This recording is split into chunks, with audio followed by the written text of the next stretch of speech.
তোমার পাপ বেশি হতে হতে যদি আকাশ পরিপূর্ণ হয়ে যায়, আমাকে বলো, আমি তোমার পাপ ক্ষমা করে দেব।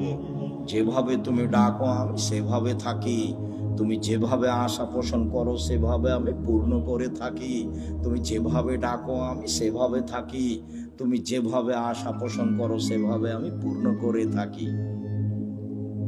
বিচারের মাঠে সব মানুষের সামনে আল্লাহ আসবেন, সব মানুষের সামনে, পুরুষ নারী সব মানুষের সামনে এসে আল্লাহ বলবেন, আদমের ছেলে মেয়ে শোনো, আজ তুমি যে পরিমাণ পাপ নিয়ে এসেছো আমি সেই পরিমাণ ক্ষমা নিয়ে এসেছি।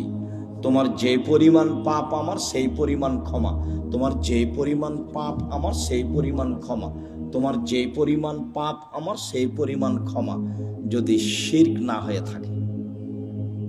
তো বাংলাদেশের ছেলে মেয়ে তো আল্লাহর রাস্তে শিরক করছে, স্কুলে গিয়ে তো সুন্দর করে বলছে ওমা তোমার আকাশ, ওমা তোমার বাতাস। আমি বলি না, আমার ছেলে মেয়েকে বলতে দিনি। এখনো এমন কোন পরিস্থিতি আমার উপরে আসেনি যে আমি বলতে বাধ্য। মায়ের দুধ ছেড়ে গিয়ে বলবে ও কালিমা তোমার আকাশ, এত বড় নোংরা কথা আমার ছেলে মেয়ে বলবে, এখনো এই পরিবেশ আমার কাছে আসেনি। যার কাছে বিদ্যা নাই, যার কাছে বুদ্ধি নাই, তার ছেলে মেয়ে করুক। আপনি কেমন বুদ্ধিমান মানুষ তা আমার কাছে ধরা পড়েনি, আপনার কাছে কি বিদ্যা আছে এটা আমার কাছে ধরা পড়েনি। সবচেয়ে বদের গোড়া হলো আপনার ওই ঠাকুর। ঠাকুর হলো ঢাকা বিশ্ববিদ্যালয়ের শত্রু, ঠাকুর মুসলমানের শত্রু। যেদিন ভারত, বাংলাদেশ, পাকিস্তানের মুসলমান ইংরেজদের হাতে নির্যাতিত, সেদিন ঠাকুর ক্ষমতা দেখাই মান সম্মানে বসবাস করে লন্ডনে। সেই ঠাকুরের গান আমার ছেলে মেয়ে পড়ে, পাগল হয়ে গেছি।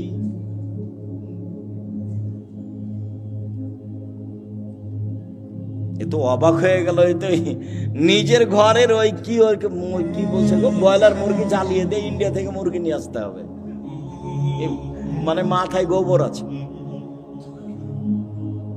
নিজের মুরগি কি করতে হবে, জ্বালিয়ে দিতে হবে, ওখান থেকে ডিমান্ড দেয়।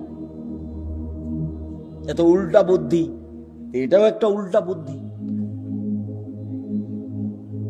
চেষ্টা করো না কেন? কই বাগমানের ছেলে মেয়ে নাকি জেনারেল লাইনে পড়ে ইঞ্জিনিয়ার হয়ে বড় ডাক্তার হয়ে জাতির উপকার করেছে। কোথায় উপকার করেছে? পুঠিয়া থানা না? তো পুঠিয়া থানার ছেলে মেয়েরা